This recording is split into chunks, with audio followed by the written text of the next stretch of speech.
Hi, and welcome back to Ferocious Education. This is Ed. Today I'm going to be giving an update on GNUS, Genius Brand International and Corporations. And I'm going to be giving a little bit of an update to the DD I did just a little bit ago. So the DD I did was around, I believe it was the 16th of June. And it predicted the 17th and the 18th pretty well. So today I would like to give a little bit of an insight, as usually DDs do expire within a couple of days. So going first of all, 3 months, 1 day. Looking into what we're having here in terms of the momentum seems to be the highest negative it has been. Now, whenever you have an increase in momentum, usually you have green. So you can see here an increase, that's a green. An increase in momentum, that's a green. Increase here, it's a green. So that's a positive sign. So there's a high chance of this reversing. However, if you look into the average directional index, it's around 64.98, which is around 65. That's a red flag for me. Going to the William percent R, it is at a 99.78. That's a good sign. It's highly oversold, and you can see with the unbalance that it's been consolidating for quite a little bit now. Now, in my previous DD, I've compared a little bit in terms of the hype for this news and why I don't think that this jump was kind of justified for the services of the companies. So the company creates cartoons for youth. Now, it's a free service, so that's a big highlight that I would like to highlight on. And I compared it to a service called Crackle.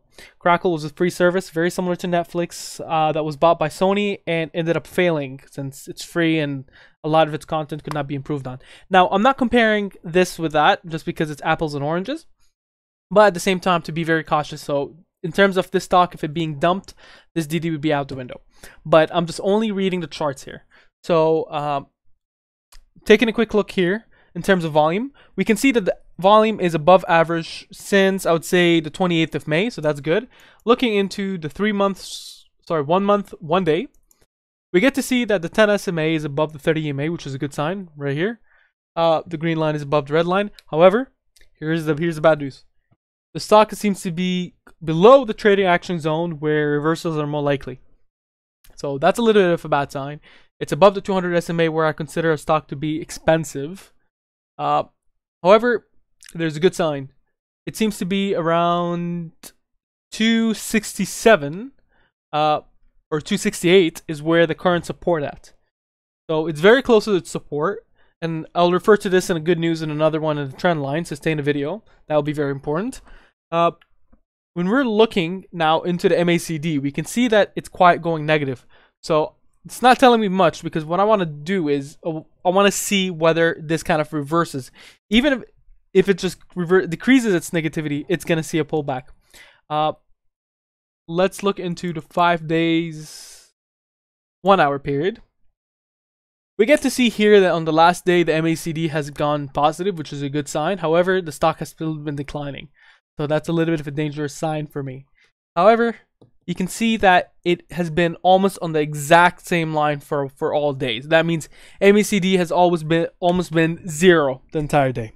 So that's a little bit of a line where a massive breakout can happen when they both touch. Now you can see a little bit of the blue going above the red here, which is a good sign because the MACD, once it's above the signal line, that's an amazing sign to go for. However, it's very hard to see and it's very tricky because it keeps changing even right now. You would need to see the pre-market and see if there's a potential for a breakout for this. Now, going here to the last 30 minutes, you get to see it's almost exact same data. There's not much more to be added. However, the MACD is again above the signal line, which is a good sign. And you can see a little bit of an increase, but that's extended market, so it's a little bit more dangerous. The 200 SMA for the 1 hour period seems to be above, so that's good, a good sign. It seems to be in the trading action zone in the aftermarket, so that's as well a good sign. Now going towards the trend lines, this is the exact same trend line that I drew in my previous DD, and you can see that the stock has not yet broken this trend line. And when I mentioned on the 16th, I said it's far off the trend line and will probably go down to meet that trend line. And since it's coming in closer, very much touching it, tomorrow's trend line would probably be around 270-ish. So you need to kind of take a little bit of a view whether if it drops more, that means it broke the trend line. And thus the trend line is no longer active. It became a little bit of what I would say more of an expired situation here. So that's very dangerous. Now, some might actually say, well, this might be an ascending triangle. What ascending triangles where you get a jump and then the price kind of goes down a little. But here's the problem with this. On an ascending triangle, it would have ended sometime yesterday. So I really doubt that that's the next action. Now, some others might want to draw it from the top over here, which I would consider perhaps it could be, but I'm not betting all my money on it. So that's the good news. Now going to the moving averages, we get to see that it has gone below the moving average. So that's a little bit of a dangerous sign for me, because if it continues to go below the moving average, it might continue to drop below its support. So that's something very dangerous for me. Now, what is the next resistance? What's the next pivot point that you might want to look at? So around here, the stock is trading 255. So that momentarily kind of broke the support and went back to its original times. So the next resistance would be around, let's say, 298. So that will be the next resistance that you'd want to look at. And you want to look closely. So how do you find a resistance or a support? Just in case you're a first timer here, you want to be looking into stages where the stock has either shaped in like a roof resistance, such as here for instance. So that's a resistance here at 5.03, and once stock crosses a resistance, becomes a support. So that's a good one. Now, last thing to look at is Fibonacci retracement. So going to over here, let's take a quick look to see where it's sitting. So we're gonna do this down to here. It is not seeing current Fibonacci retracement. Let's try to draw it instead of the highs, just on around 1 hour. It is not seeing any Fibonacci retracements.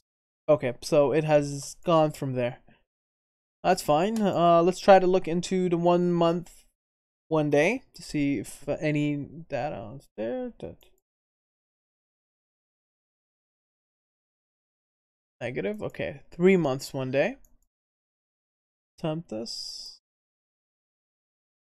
Okay, it seems to have broken the Fibonacci retracement at 294, so it's below that. So what is my opinion? My opinion for this stock is, if you're holding it, you want to watch what happens tomorrow. Tomorrow is, especially in the pre-market, is going to decide exactly how the stock will move. If you happen to check the MACD, for instance, and you see a large increase in the positive direction, that might signal a breakout. If you happen to see that the MACD line has separated from the signal line, you might see a green. Now, it's harder to say with stocks like this that had a lot of hype, especially since a lot of people just dump it and move on. So that would be a very dangerous situation where you don't want to get stuck with a stock that has been dumped. That's been my DD. I'm not a financial advisor, so this is just my opinion based on my knowledge in stock trading. Do your own DD and trade smart. Thanks and have a wonderful day. Comment, share, and subscribe if you like, and have a wonderful day.